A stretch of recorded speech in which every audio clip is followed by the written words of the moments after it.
இன்னைக்கு தமிழ் மொழியுடைய சிறப்பை, தொன்மையை உலகமே தெரிஞ்சுக்கின்ற வகையில இந்த நூல் தொகுப்புகள் இன்றைக்கு வெளியிடப்பட்டிருக்கிறது. இந்த நூல்கள் எல்லாம் மிகப்பெரிய ஆய்வுக்கு அப்புறம் கொண்டு வரப்பட்டிருக்கிறது. தமிழ் மொழியுடைய பழமையை, பெருமையை நிலைநாட்டுறதுக்கு இந்த மாதிரியான ஆராய்ச்சிகள் மிக மிக அவசியம். இது காலத்தின் கட்டாயம். திராவிட இயக்கம் தமிழுக்கு என்ன பண்ணுச்சுன்னு பல பேர் கேட்கிறாங்க. அவங்களுக்கு நான் சொல்கின்ற பதில், தமிழ்நாட்டுல இருமொழி கொள்கை தான் எப்போதும் இருக்கும் என்பதை கொண்டு வந்தது திராவிட முன்னேற்ற கழகம். இந்திக்கு இங்க இடமில்லைங்கிறத உறுதி செய்தது திமுக அரசு. நம்முடைய மாநிலத்திற்கு தமிழ்நாடுன்ற பெயரை வச்சதும் நம்முடைய திராவிட முன்னேற்ற கழகம் தான். தமிழ் மொழிக்கு செம்மொழி அந்தஸ்தை பெற்று தந்ததும் திமுக அரசு. நம்முடைய திராவிட அரசு அமைஞ்ச பிறகு தமிழ் அறிஞர்களுடைய நூல்களை எல்லாம் நம்முடைய முதலமைச்சர் அவர்கள் நாட்டுடைமையாக்கி இருக்கின்றாங்க. அதே போல முத்தமிழர் மொழிபெயர்ப்பு திட்டத்துல 160 நூல்கள் வெளியிடப்பட்டிருக்கின்றது.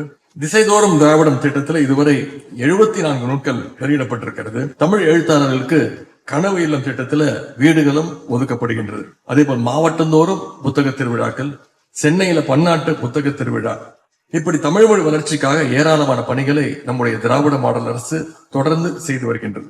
அந்த வரிசையில இந்த வேர்ச்சொல் நூல்கள் வெளிவருவது மிக பெருமைக்குரிய ஒரு விஷயம்.